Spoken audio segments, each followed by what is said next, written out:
Hello दोस्तों, स्वागत करते हैं आपका in this report and analysis में। तो चलिए बात करते हैं इंडिया और पाकिस्तान के ड्रॉज के बाद Su-30 और F-16 मैच का मुकाबला रशियन और यूक्रेनियन फैल्कन्स के दरमियान होने वाला है। पाकिस्तान एयरफोर्स के AMRAM यानी advanced medium range air to air missile से आर्मर्ड F-16 और इंडियन एयरफोर्स के R-77 और R-27ER से आर्मर्ड Su-30 मार्क 1 ने 2019 के बालाकोट स्ट्राइक के बाद लिमिटेड बियॉन्ड विजुअल रेंज यानी BVR कॉम्बैट में शामिल हुए। इस एंगेजमेंट से सबसे बड़ा सीखने का पॉइंट ये था कि एरियल एंगेजमेंट्स में BVR मिसाइल रेंज एडवांटेज की अहमियत क्या है।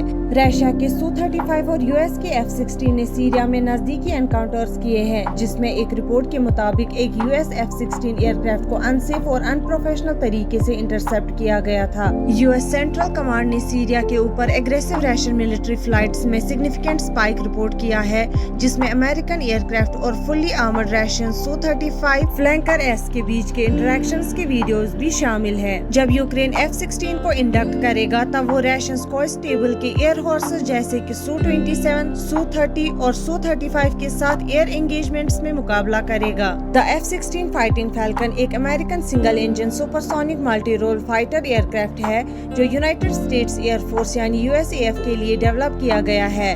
ओरिजिनली एयर सुपीरियरिटी फाइटर के तौर पर डिजाइन किया गया था, लेकिन ये एक successful all weather multi role aircraft बन गया है, जिस पर 1976 से ज्यादा 4600 एयरक्राफ्ट बिल्ड किए गए हैं। ये एयरक्राफ्ट पहली बार 1974 में उड़ान भर चुकी थी और 1978 में USAF में शामिल हुई थी। USAF द्वारा अब इसे खरीदना बंद कर दिया गया है, लेकिन इम्प्रूव्ड वर्जन्स को एक्सपोर्ट करने के लिए बनाया जा रहा है। 2145 F-16 अब भी सर्विस में है और ये दुनिया भर में सबसे ज्यादा इस्तेमाल होने वाली सिंगल टाइप एयरक्राफ्ट है। इस एयरक्राफ्ट की सबसे बड़ी ताकत उसकी fly by wire supported relaxed static stability थी, जो कि उसे बड़ा मैन्यूवरेबिलिटी प्रोवाइड करती थी। इस पर लगातार अपग्रेड्स हुए हैं, जिसमें विंग रूट कन्फॉर्मर कंटेनर्स शामिल है। यूक्रेन वेस्ट से मॉडर्न F-16 फाइटर जेट्स को हासिल करने की कोशिश कर रहा है। रूसो यूक्रेनियन वार में अपनी एयरफोर्स कैपेबिलिटीज को बढ़ाने के लिए मई 2023 में यूके, नेदरलैंड्स, बेल्जियम और डेनमार्क के इंटरनेशनल कोएलिशन ने यूक्रेनियन पायलट्स को F-16 पर ट्रेनिंग देने की इच्छा जताई।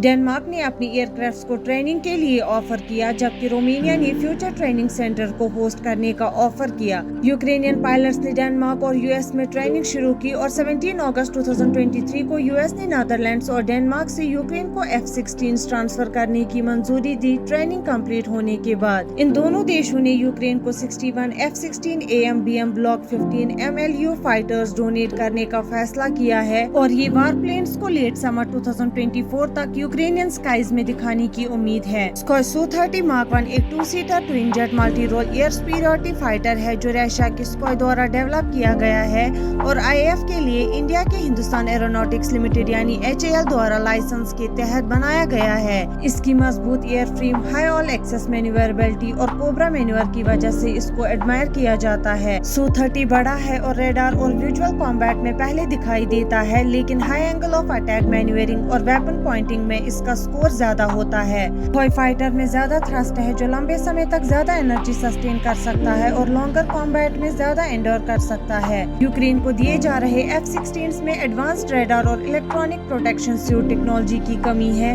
जो रशियन कंट्रोल में लीड कर सकता है।